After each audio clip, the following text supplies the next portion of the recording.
a huge clump of hair just fell into my hands. No, this cannot be happening. No, this cannot be happening now. I quickly finished showering, put on my bathrobe, opened the bathroom door, and called out to my husband, hurry, come and see what's happening. Instead, my daughter, who was then 11, comes in and says, Mom, what's wrong? I go, look, my hair is falling out. Look at the floor, look at the bathtub. I have to be somewhere in 2 hours and speak. And she goes, Mom, calm down. Breathe in for 4 seconds. Hold for 7 seconds. Breathe out for 8 seconds. It was only 2 weeks before that day that I'm going for my first chemotherapy treatment. I was diagnosed with breast cancer. And during that chemotherapy, I was warned, your hair may fall out, your nails may fall out. But nothing had prepared me for that day. Nothing had prepared me for that day. You know, I thought to myself, the next day was a stat holiday. It was Remembrance Day. Could it not have fallen out on that day? No, it had to be the day that I had to go speak somewhere. So going back to the bathroom event, finally my husband comes in and he goes, what's wrong? I go, my hair is falling out. Look, the floor, the sink, I'm brushing my hair. Look, it just keeps falling out. And he goes, okay, that's okay. Sit down. Let me do something now. If you know my husband, you know he's a fixer-upper. So he thinks he can fix the situation. Sure, go ahead. So he takes the blow dryer, he takes the brush, and he puts it in, poof, it just comes out. Then he takes the flat iron, and then he takes, and then he flat irons it. And believe me, I've trained him, so he's pretty good at that. So he's just flat ironing it, and it just comes out. He goes, okay, let's just brush your hair and see what we can do, and maybe we can tie it up. He's brushing, and it just is like, okay, that doesn't work either. Yeah, thanks for trying. What happens next? He goes, you know what? I gotta go. I have to drop Arissa to school. I have to go to work. You gotta figure this out on your own. And off he goes. And what would a normal individual do at that time? Not what I did. I took my phone and I started taking pictures of my hair falling out. In the sink and on the bathtub, and I'm like, I have to take these pictures because I wanted to share that with my family in Kenya. So they're all in Kenya, my mom and my sister, and I'm from there. And who here has WhatsApp? Yeah, I love that messenger app. And so that's what I use, and I started sending pictures to my sister. I go, look, what's happening? And she replies, oh no, oh wow, oh my God, OMG. And then she sends a sad face, and I go, yeah, I know. And then she sends a crying emoji face, and I'm thinking she thinks that I'm crying, and I'm like, silly, I'm not crying, I need a solution. Then she replies, no, silly, I'm crying. Why are you crying? Give me a solution. So we go back and forth, and finally, I go, wait a minute. Hubby here has got amazing hairstyling products. He's got more hairstyling products than I do. All I do is put mousse and walk out the door, and maybe some hairspray. He's got way more than I do. So I go looking in his stash, and this is what I find. Sexy hair. Hard up. 9 for shine. 10 for hold. Hard holding gel. You'll agree with me if you see any product with sexy and hard up. You know it's gonna work. And so I squirt some and put it on and gel my hair back. Thank God, yes, it does work. And I head out to my event. And I speak, and on the way back, my hair just keeps falling in the car, and the next day was what? Remembrance Day, keeps falling out again. And then finally, the following day, I'm like, that's it, I'm done with this. And I go to my hairstylist and shave it all off. Now, my daughter came with me to my hairstylist. And she said, Mama, I will come with you. I said, yeah, sure. And then we'll go wig shopping after. I said, yeah, sure. And so she comes with me, thinking that she's there to support me, which of course she was. But a year or so, later, when I told her how it was so nice for her to come with me and to support me. She goes, don't be silly, Mom. I just wanted to know how I would react with all of your hair off. I'm like, okay, well, you did pretty good. Because that day, after she shaved everything off, my hairstylist, I put on my glasses to look, and I looked at my daughter, and she smiles, and I smile, and she says, Mom, you look pretty. I said, sick, right? Because sick is the new word for cool. Yeah. She goes, Mom, that was still last year. Okay, what's the new word? She goes, Mom, I just want to say, you look so cool without hair that if my hair ever falls off, I hope I look as sexy and cool as you do. Oh, okay. She made my day. I'm like, I don't have to go wig shopping anymore. This is good. But with Canadian winters, But when you look at your challenges, and when I look at this and I look back, and I look at my life, that yes, I came to Canada from Kenya at the age of 15 without my parents. I stuttered from a young age, from the age of 3, 5, or whatever, since I could speak, into my late 20s. But here I am speaking in front of you. I stuttered. And then I go through this. And I'm not the only one who's going through obstacles in life or challenges in life. You know someone who's doing that, who is actually going through that. You yourself may be going through challenges, or you've gone through challenges. But as you look back in your life, I want you to think about this quote, that life isn't about finding yourself.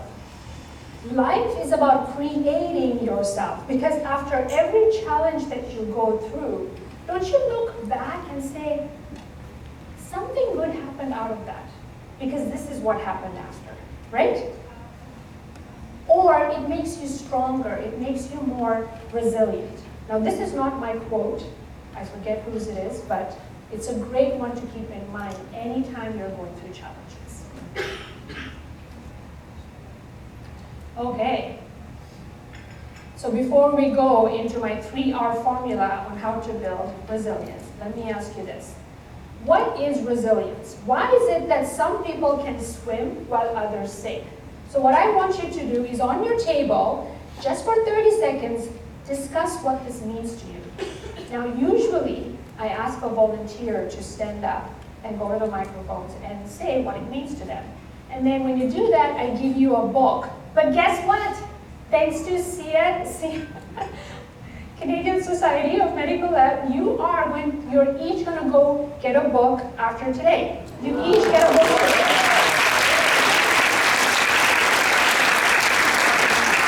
And I'll be signing them after, so if you have time and you don't have a flight to catch, come and see me after. So why don't you, discuss that? I'll give you 30 seconds, and then we'll see the volunteers. What?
resilience, according to you? Why is it that some people can swim while others sink? Yes, thank you. What we were discussing at our table was one of the first things that came up was adaptability. Yeah. The ability to adapt to different circumstances. Somebody also mentioned grit, like that internal resolve of there's something I want, so I'm not going to let this stop me. And another person had mentioned having the appropriate tools and abilities. So we kind of put those together. If you have this resolve of something you want, and you have the adaptability to, it's easier for you to find those tools and implement them. Exactly. Thank you so much. Good for you. Good. Anyone else want to share before I continue on? We're all good? Yes. Thank you. I love this group.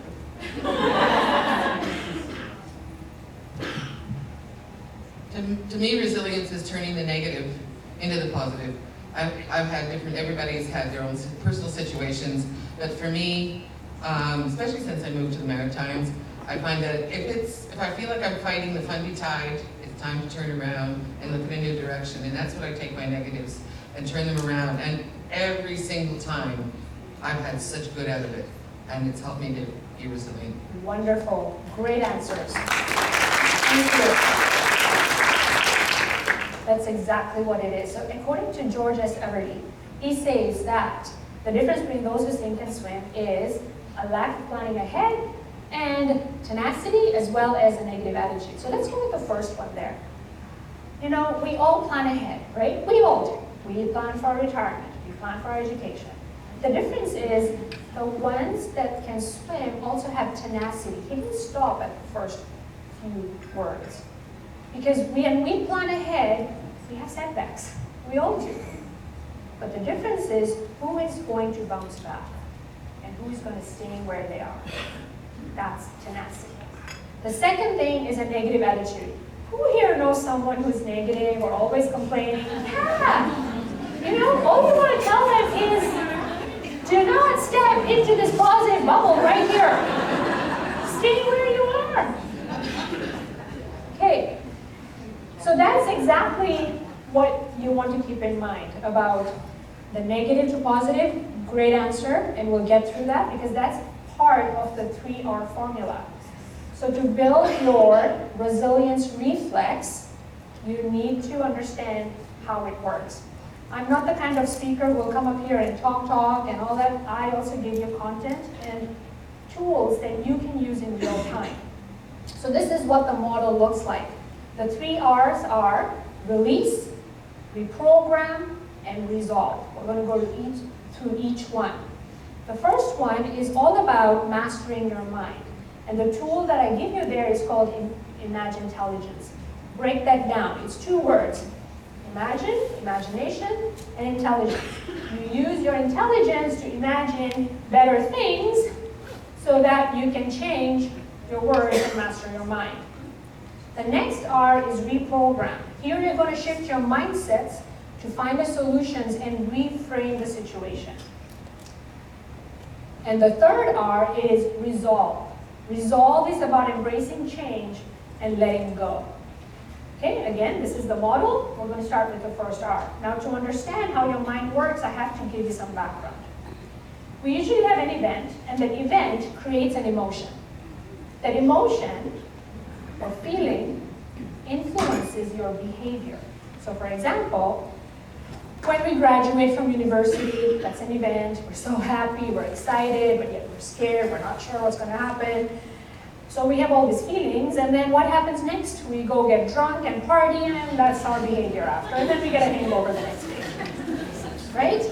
But let's take the example that I shared with you in the beginning, where the event was my hair falling out that morning when I had to be somewhere in 2 hours. That's an event. I had emotions attached to that, and feelings. I panicked. I got anxious because I had to be somewhere. I didn't know what to do. And I was feeling sad that this was finally happening. I didn't know how I'd look. Now, I could have behaved in different ways. I could have cried.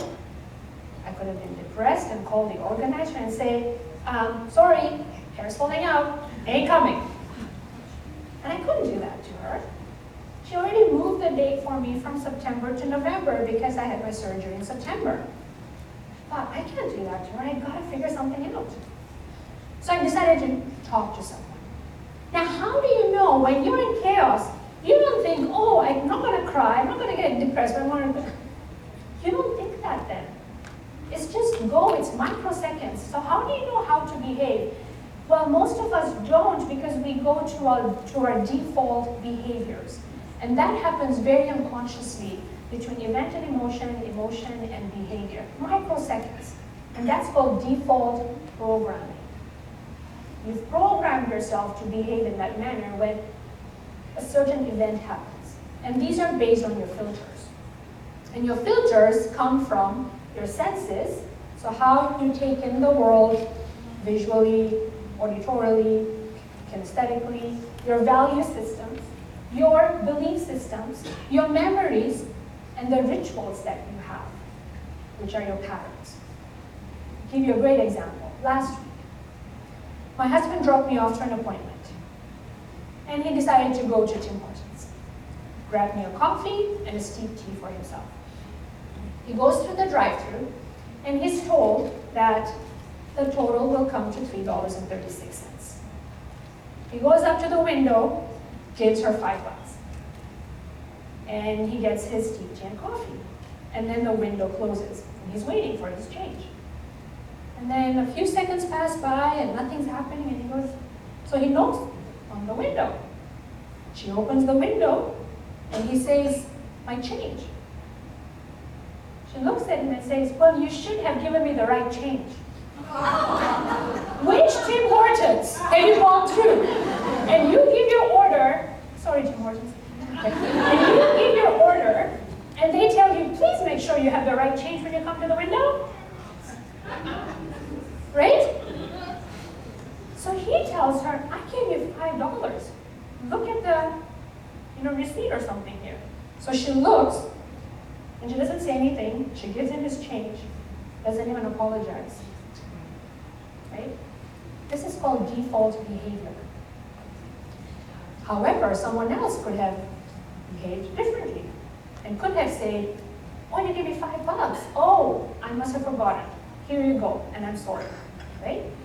But you see, she was operating on either a belief that she cannot be wrong, she has to be the perfect employee, and if she's wrong, then there's something wrong with her, and so she becomes defensive. Now, don't we all do that at work as well, right? When our manager calls us into the office to talk about a project that you've been working on, or you have to make her understand or make him understand what is going on and why you can't keep up with your work.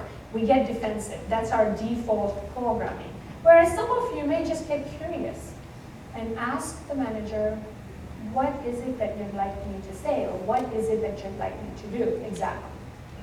Right? So you get curious instead of defensive and saying, I didn't do this, it's not my fault, right? But that's default programming. Now, I'm not going to go through all 5 that you see up there because we'll be here till tomorrow and then you'll hate me for the rest of your life. So we'll go through patterns, which is your rituals. We all have rituals with the way we speak, with the way we do things, all right? So today we are actually going to focus on neuro-linguistic rituals. Could it be true that I could have emotions based on the words I say? For example, I don't want to be overweight. I don't want to be in debt. I don't want to be laid off. I don't want faith, and we keep on doing that. Could it be true that I could have emotions based on the words that I say? Yes? Okay, yeah. You see, and we don't realize that words have a huge influence on the way we think. Let me give you a great example. I don't want you to think of a clown with a big red nose and yellow curly hair. You just did what I asked you not to. Right? Right there. Let's do another one. Don't think of a snowstorm in Canada. You just did what I asked you not to. You know, I want you to think of your brain as a search engine. If you put in No camping sites in Fredericton. What do you think will come up? Camping sites in Fredericton, because that's how your mind works. It's just like a search engine. It doesn't know how to negate the negative instruction. It doesn't know how to negate it. Now you may be thinking, no, Zaheen, come on, like, really? Yeah, let's do some examples together, and you will tell me what I am giving attention, energy, and focus to. If I say I don't want to be late, you know, I'm coming to the conference, I don't want to be late, I don't want to be late, what am I giving attention, energy, and focus to? Being late. Being late, that's right. I don't want to get upset or angry. What am I giving attention to? So as soon as you enter that meeting, what are you doing already? Putting up a, you know, like just a defense wall, right? Don't get upset and angry. You know, we had great desserts for lunch. I don't want to eat that square. It's calling my name. I don't want to eat it. And what happens next? Chow it down. Don't you just give it attention, energy, and focus. That's how your mind works. Whatever you don't want, guess what? Your subconscious mind is saying, you have to understand this. Every time you don't want something, you give it attention because the image of what you don't want comes up in your head.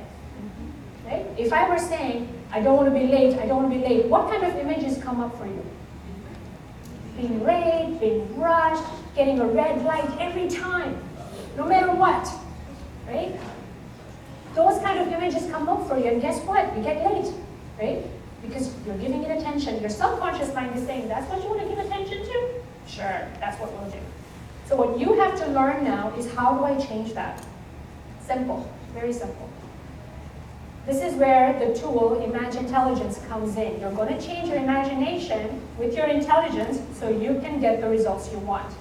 So imagine with me, I've got 4 boxes right here in front of me. The first box is labeled words. Your words influence your thoughts. The second box. Your thoughts influence your feelings. The third box. And your feelings influence your results and your behavior. Fourth box. Okay? Let's do an example together. Your words that you string up can form a sentence. You think in words, you end in images, you sing words, you write. We do a lot with words. So let's do an example that you can relate to. I'm stepping into my first box and I'm saying, I'm not able to keep my lab staffed, especially cytologists. Okay. If I'm saying those words, what am I thinking? I'll have to pay overtime. Even if I wanted to hire, where the heck can I get more MLAs and MLTs? They're not coming fast enough, right? And my staff are approaching burnout. And as human beings, we just don't have one thought, right? We have thought on thought on thought. We should be called human doings and not human beings, because we don't know how to be. Okay, so we have thought on thought on thought. And if I'm saying that and I'm thinking that, how am I feeling, negative or positive? Negative. And if I'm feeling negative, what are my results going to be, negative or positive? I'm just going to get irritated and angry and you know, and maybe get snappy and or move out of the province and go somewhere else. Okay? So in order to change your results, we need to work backwards. You need to change your feelings. In order to change your feelings, you need to change your thoughts. In order to change your thoughts, you need to change your words. Words, that's right. Should we do another example or you get it? Yeah? Okay, good. So we need to change our words, that's right. So I'm going to give you a simple tool, a simple tool that you can use in real time. Every time you use the word don't in a sentence, every time it's negative, like I'm overwhelmed and I'm stressed, I want you to flip that, flip it. Flip is a 4-letter word that starts with F. Right? Flip it and come up with a different way of saying it. And the simple tool that you can use every time that happens is by interrupting the pattern by saying, so what do I want? Simple, right? Now you may be thinking, Zaheen, come on, can't be that simple. Why do you make life complicated? Because your mind works in a very simple way too. Let's do those examples that we did earlier. Insert this tool And you will come up with the answer. I don't want to be late, so what do I want? What images came up for you? Huh? Arriving early. Green lights throughout. Right? No train stopping you. Okay? I don't want to be overweight, so what do I want? I want to be healthy. I want to be healthy. Doesn't matter. I just want to be healthy. And that, in its sense, will just keep on going as what you need to do. It will propagate your behaviors in the right way. If you keep on saying, I'm healthy. I don't want to be angry or upset when I go into this meeting, so what do I want? I want to be calm. I want to be curious. When you go in with curiosity instead of anger, it just changes the way your body language is when you go in. It changes what you say. Okay? I don't want to be in debt, so what do I want? I want money. What images are coming up for you?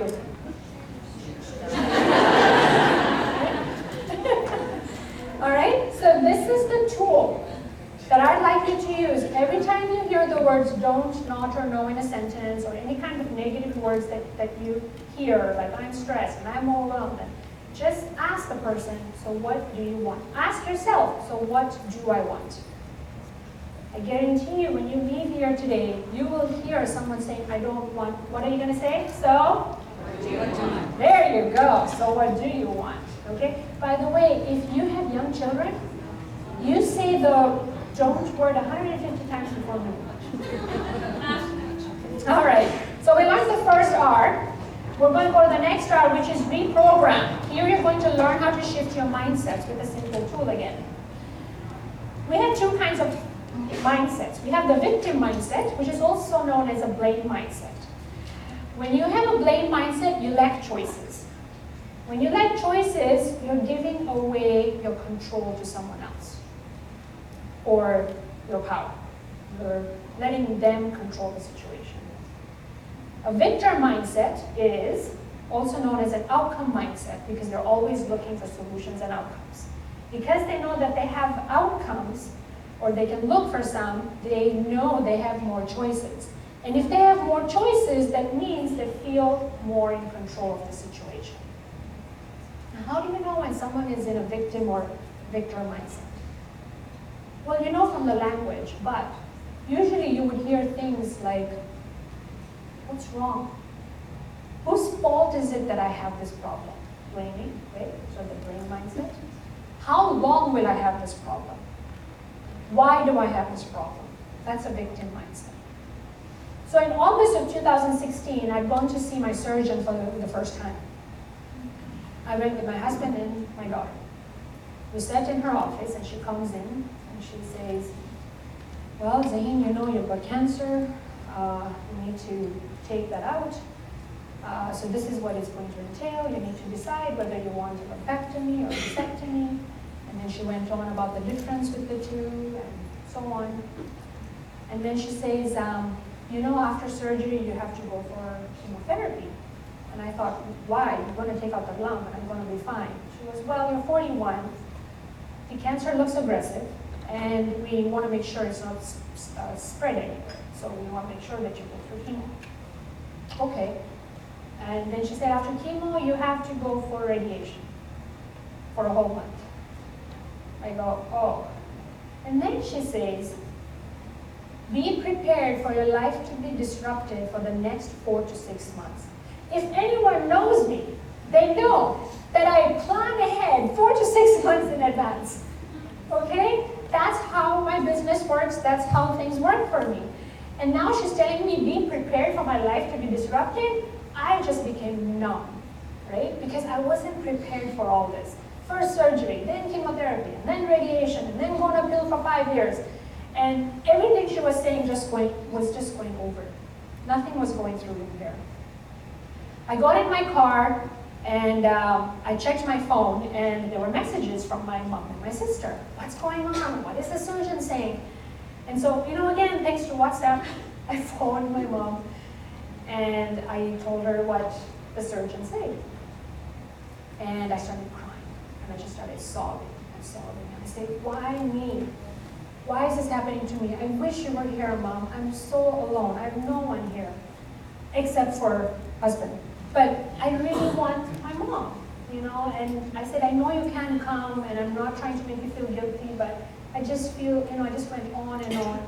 And she was so good on the phone, and she made me feel so good after, and we were fine. Now, we live in a smaller town outside of Edmonton, which is about an hour away. So that was a Friday that I saw the surgeon, and we stayed the weekend in Edmonton at my in-laws' house. Bless them, they're amazing people. Nothing to, you know, complain about them. But that weekend, if anyone said anything small, like a complaint, like just a normal complaint about life, I just wanted to yell and say, you know what? You have nothing. I have all the issues. So stop complaining. I don't want to hear it. I felt like saying that. I didn't. I just kept it in. I kept it in. Right? And that's what we do sometimes, right? We just keep it in, which is okay. Like, there's nothing wrong with that. But at that time, I was going through a plethora of emotions. I was angry, upset. And then on Sunday, we drove home. And that's when you start becoming aware that when you need to yell and shout, there's something going on here. And I became aware of that. So as my husband was driving, I turned to him and I said, I have to talk. So he's driving, and I say, but first we have to set some guidelines.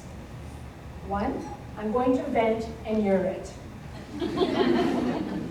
Say 2, avoid interrupting.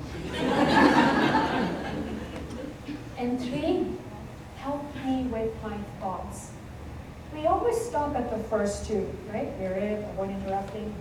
But the third one, we never ask for help because we think it's a sign of weakness. It's not. Resilient individuals tap into their support system because they know they'll bounce back. To them, it's not a sign of weakness. It's a resource. So I asked for that. I said, help me with my thoughts.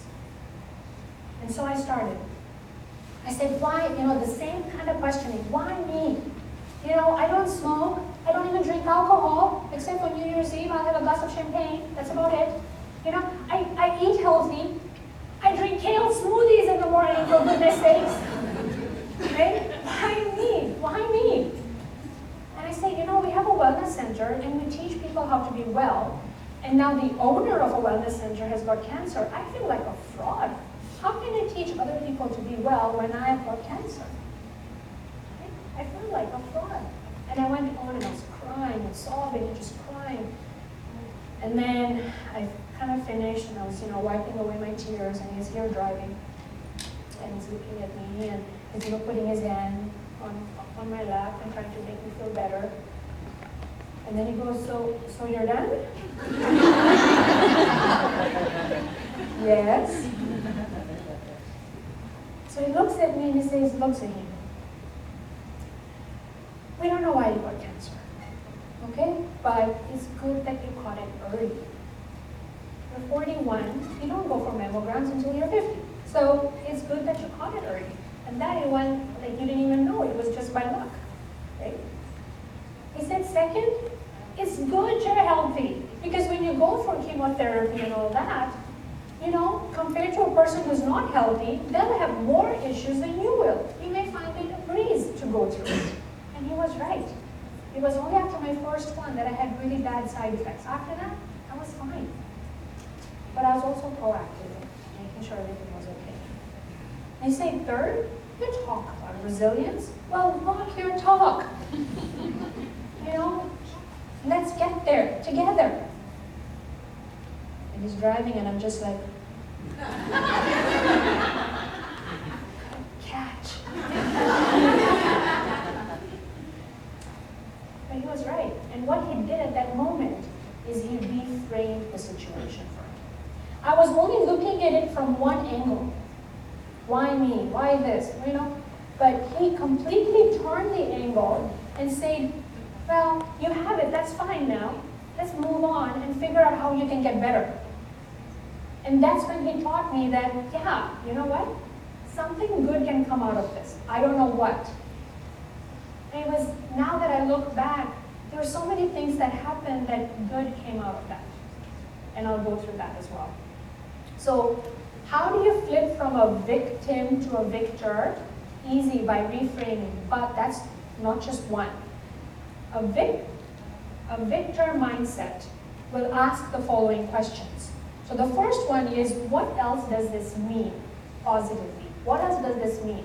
So what he did was he answered that question for me. He reframed it for me. That it could mean that you're going through this and something else will happen and you'll work through it, and that's okay. Maybe you'll regroup your life or something, okay? Which was true, because the next question is, what's the positive intention about this issue? Every negative situation has a positive spin to it. You may not agree with me, but as you look back, you'll notice every negative situation has a little positive spin to it. What was positive about what happened to me? Well, my life before, I'd work long hours, I would miss supper, I would just have like a protein bar or something and go to bed. I never exercised. 14, 16-hour days. I was exhausted. And I was running 2 businesses. I was exhausted. And I thought, yes, the good thing that came out of this was that now I can rethink my lifestyle. And now, I don't even see clients in the evenings. I'm done. After 5 o'clock, it's my time. I go work out, I spend time with the family, we eat dinner together, and we go to bed. That's it. Watch some TV on Netflix, you know, and that's about it. But I had to regroup. The third question, what has gone well so far? So as we go through these questions, I want you to think about how you can use this in your life, or in someone else's life, or in your coworker's life that is going through a victim mindset. You are their coach. It's your job to lift them up. What has gone well so far? Well, I found a lot already. Okay. What resources do I have? I can tap into my support network, my friends, my family, and so on. So each question has a reasoning behind it. What has gone well so far is also one that shifts your mind to gratitude, from complaining to gratitude, being grateful. All right. How are we doing so far? Good? Awesome. Okay. The last R is resolve. Resolve is about letting go, embracing change and letting go. Now, from what I heard this morning in the forum, I understand that there's a lot of change happening, right? Okay? And I really enjoyed the forum because it gave me an insight into your world. Now, the model that I'm going to share with you today is called the Universal Cycles of Change model. It was developed by Tim and Chris Holbaum of the NLP Institute of California. NLP stands for Neuro-Linguistic Programming. In other words, it's the science of human behavior. When they were doing research about change, they realized that this model that they created has been going on for billions and billions of years. Okay? Because the universe is that old. The change is happening in nature. It's happening in living systems, in non-living systems as well. So let's go through the 7 cycles together. The first one is creation. This is where you start something. It can be a new job, it can be a new business, it can be a new relationship, it can be a new home, right? Anything you create. Now remember, living systems and non-living systems. The next one is growth. So that's the second phase. So what you started or what you created now is growing and growing. Second phase. Third phase is called complexity to maturity. So this stage has 2 sides of the coin. That when something grows and grows, it comes in its zone where everything's going really well. It's just hunky-dory, right? But complexity comes in when you have to insert something new to make it work again. Okay, like a new software program or something, and it's like, ooh, I don't know about this. Why fix something when it's not broken, right? And it starts to give you some turbulence. Turbulence is feedback to you saying, You gotta take this change in, otherwise you'll go into the next stage, which is full-blown chaos. And chaos can be good or bad, right?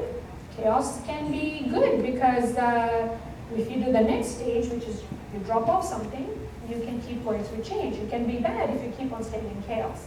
So when you drop off something, you go to the next stage, which is the last phase, which is meditation and dormancy. During this stage, you ruminate over your learnings of what happened in chaos and in turbulence. So let's do an example together that you can all relate to. All right, so my husband and I were introduced. And he asked my phone number, and I said no. But he got it anyhow from someone, and it created a bond, right? So he started calling and asking me out, and I kept on saying, no, I just wanted to play hard to get. No, I wasn't ready. And then but we really enjoyed our conversations over the phone. And then that bond grew and grew, second phase, and we started going out, right, on dates, and we started to enjoy each other's company. And after a while, third phase, I thought, I could spend the rest of my life with this man, you know? It's pretty cool. So one day we were driving, and I looked at him and I said, hey, you want to get married? And he goes, girl, get down on your knees and ask with a ring.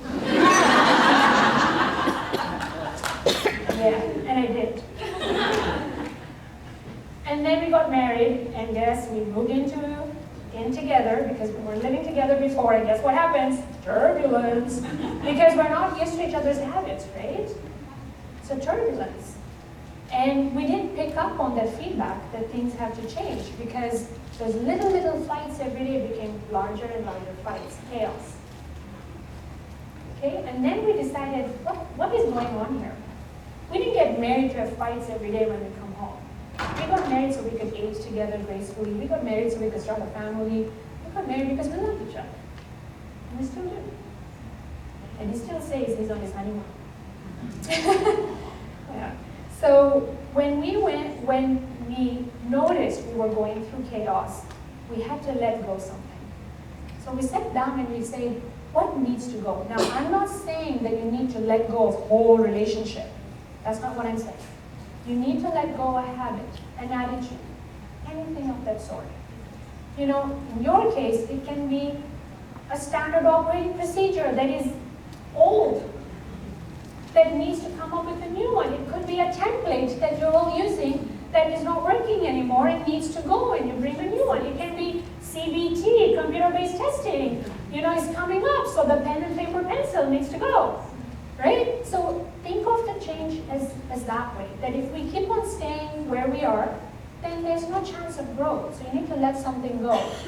And we let that go, and we went into meditation and dormancy. And we were fine. Everything was hunky-dory again. And then I got pregnant, so I created again. And it went. Right? Then we got into business, and then we went into chaos again. You know, so it goes on, right? This is the cycle of change. And the cycle of change is happening in your world as well. Right? Something needs to let go. Now, there are 4 areas in your life where change occurs all the time. Health, relationship, career, and money matters. Okay? 4 major areas. So what I want you to do is think to yourself, just kind of take 30 seconds to yourself and ask yourself, which area of my life is in chaos right now? And what do I need to let go? 30 seconds, go.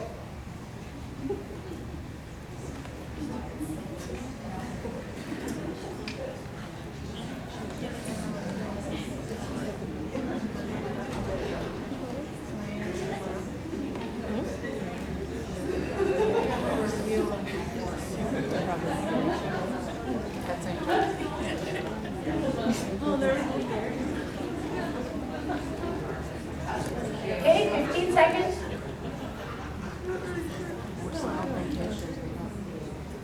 So before I get someone to volunteer, let me give you some examples.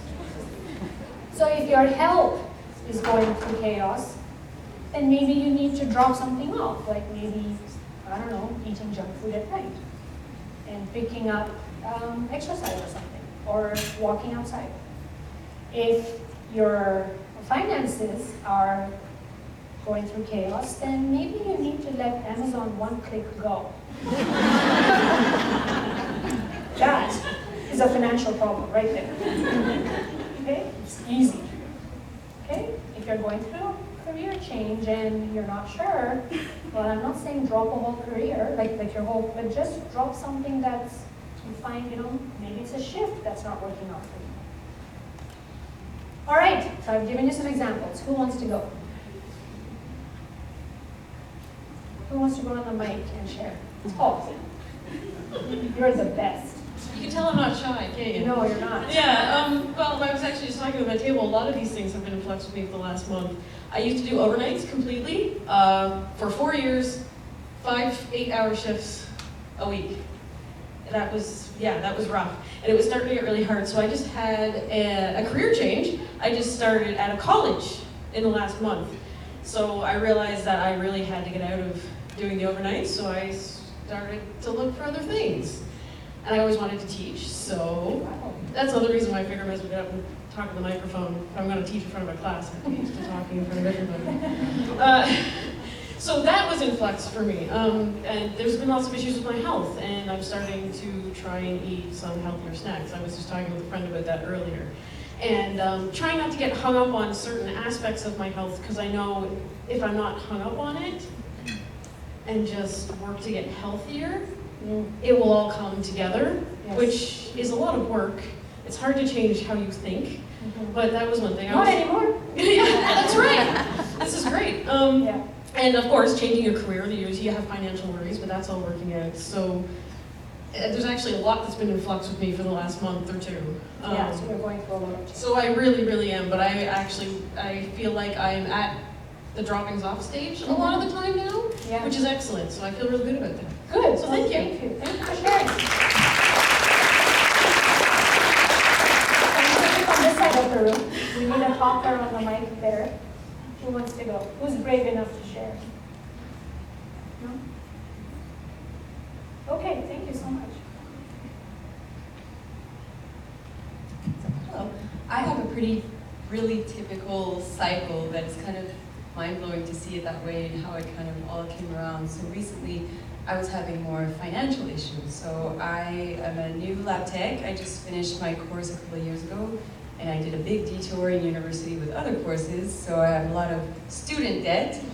And so that was kind of my chaos for a while, and it was really stressful to see my finances kind of feeling like I was drowning in them. And so what I dropped off was my very nice but expensive apartment that I was living in by myself, and decided to get some friends to live with in the house, and that has been really good, and now I'm in a really calm and meditative state. Which is nice. Ooh, good job. So you found some resources, that's great. Bill Gates was once asked by Barbara Walters, now that you have everything, what more could you want? He replied, to never stop changing and to always be creating. He doesn't know this model, but successful individuals are very much in tune with this model. And when I learned about this model, I never so changed the same way again. I thought, wait a minute, what has to get, and it just went on. So I want you to think of it like that as well, that nothing to be scared of. Now remember, in the beginning I said that living systems and non-living systems go through this change. So non-living systems could be your computer software programs, right? 1.0 dies, you get 2.0. Your smartphone, 5, 6, 7 iPhones, whatever, nowadays you get 8, 9, and 10, right? So you keep on changing. So similarly, in nature you see the trees, like the leaves fall, right? And go towards nature, like in the winter, the trees get dormant, and then in the spring they start again. But there's a living system that doesn't go through this change the way it's supposed to. It gets stuck in chaos. What do you think that living system is?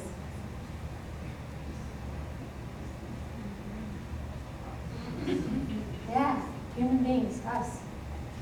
We love to be in chaos because of our fear of change. We fear what lies on the other side of change. And so we just think, it'll go away, or, right? But it doesn't. You have to make a move. Or we doubt our own capability of handling it. And so we don't do it. But now that you know this model, you'll be okay to let go and change, yes? Okay, good. Before I end with the story, I wanted to invite you, if you would like this report, step-by-step strategies for becoming mentally tough, you can go on my website, zaheennanji.com. As well, if you prefer listening and not reading, then I just started my show. It's called The Resilience Minute on Alexa and on iTunes. And if you do not have an Alexa, you can download the Alexa app on your phone. And if you go on this website, the instructions will be on there on how to do that. And it's just 1 minute of strategy every day. Okay? You all got that? All right. 2011, my mother was in very bad shape. I'm not talking about health. I'm talking about financially and her mindset. You see, she has always been in business. She had bakeries. I'm not talking about the mom and pop style, little bakery. I'm talking about huge warehouses where 24/7, like you're pumping up bread and buns and cakes and so on. And she's had that for years. So in 2011, she was in her late 60s. So before that, she decided to hand over the reins of the business to a couple of family members so that she could semi-retire. But in 2010 or so, they started asking her to draw some money from her savings account and into the bakeries because they had to pay off debt. So she did it the first time. She thought, maybe something's going on. But then they asked a second time, and then she did it again. And then the third time, and she said, hold on, something's going wrong here. So she asked to look into the books. And she realized she was in debt by millions of shillings. Now for them, that's a lot. And she broke down. And she thought, how am I going to pay all these people off now? What happened here? And so in 2011, it became clear what was happening. Now that's her side of the story. I don't know the other side of the story, but this is her side. I don't know what, and she would call me and start crying on the phone. Why is this happening to me? How come this is happening now? What am I going to do? And then the next day again, she would just cry on the phone. You know, I told my husband, I have to go see her. She's in bad state. I've never heard her like this before. And so I dropped everything and I flew to Kenya just to be with her. And the first day, she told me the whole story and what had happened and how she caught it, and she just kept on crying and crying. And all I did was just hear her out and comfort her. The next day, she remembered something she hadn't told me, and she started again, and then she started crying. Again, I just heard her out. The third day, again she started. And this time she didn't cry. She just was going on, and I said, Mom, I know what you've gone through. I know that you're in debt and you have some issues with it. But that has happened. Now you have to thrive and adapt to the situation. I said, I know what you must be thinking. Why at my age? Here I was thinking of retiring happily, and now I have a huge debt to pay. How am I going to do this? And I know you're hurt. You feel betrayed because family members, you think that they did something. We don't know, but that's what you think, and I know that. I say, but you know what? Your current state is what? You're in debt, right? We need to get to your desired state, which is what? Get rid of the debt, pay everyone off, right? Be happy, retire happy. That's what you want. But to get from here to here, you need the resources to get there. I said, second, you keep on playing the same story in your head. Why me? Why did this happen? Why did they do this to me? I said, we need to change the story. Change the story in your head, because you are giving them control. You are thinking that they are the ones that did it, and when you do that, you give them the power instead of keeping the power in yourself. So let go of that story. You're playing the victim. And to become a victor, you need to figure out, what do I need? What has gone well so far? I said, what has gone well so far is that you caught it early. What if you hadn't? You would have been bankrupt. And I said, second, you and Dad have gone through this before in the 90s. When you moved to a bigger town, opened up a bakery there, and you had a huge setback. You lost everything, you had to sell everything, but you started again. And you started again, and you paid for all our schooling. We came out of university without debt, thanks to you. Who could have done that? I said, you've done it before. Age is just a number. I know you're tired, but we're here for you. I know that Dad is no longer here, but we're here for you. I say then third, you're going through change, you need to let something go. You need to let the old story go, it's the past, let it go. I say number two, you need to adapt and thrive. And three, let go of the doubts that you have and start believing in yourself. So let's get to it and let's move on. She looks at me, she nods. And she turns around because we're in the kitchen. So she turns around and she starts making tea. And I go, shucks.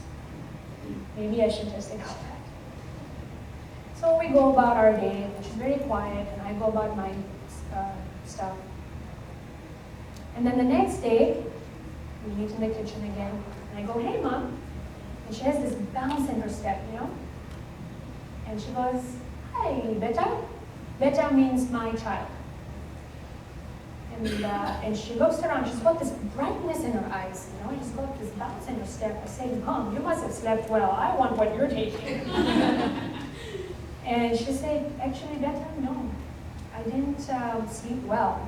My wheels were turning because of what you said yesterday. I said, yeah, I'm sorry if I overstepped. She goes, no. She goes, thank you. Thank you for saying what you did. I needed to hear that. I was using the same story in my head. I was playing it over and over again, and I needed to let go. And yes, I was giving my power away to them and blaming them. Maybe some of it is my fault. Maybe I should have shown them how to run the bakery properly. I don't know.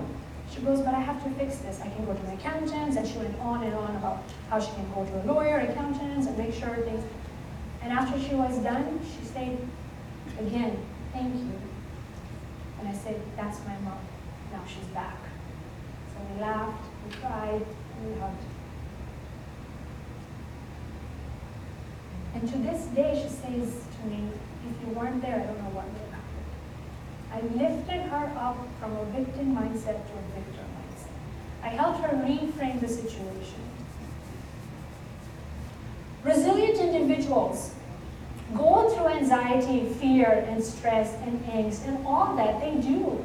But they've become masters at dominating their emotions, especially after they reframe their mindset, or when someone helps them reframe it.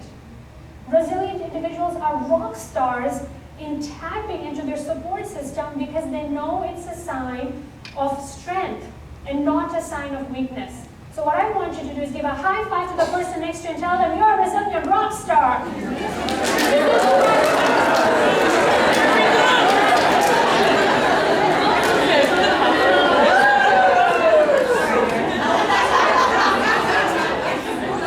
So that's my mom.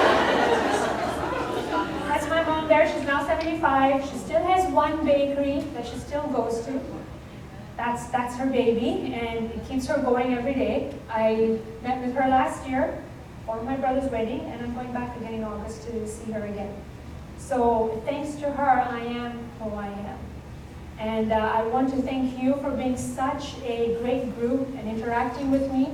It's you that gives me energy. Thank you.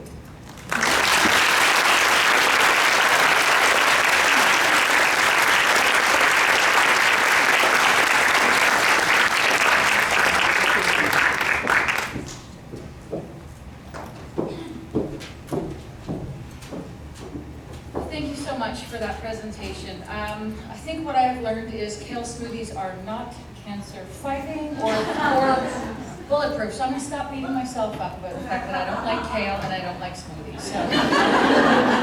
but I like the way that you reframe things, and your husband helped you to realize that because you were well, because you were fit, you're going to get through this. And it's just a tiny little speed bump on the road of life. So I think, thank you for sharing both your story and your mom's story to help us appreciate resiliency. Most of you know I'm working on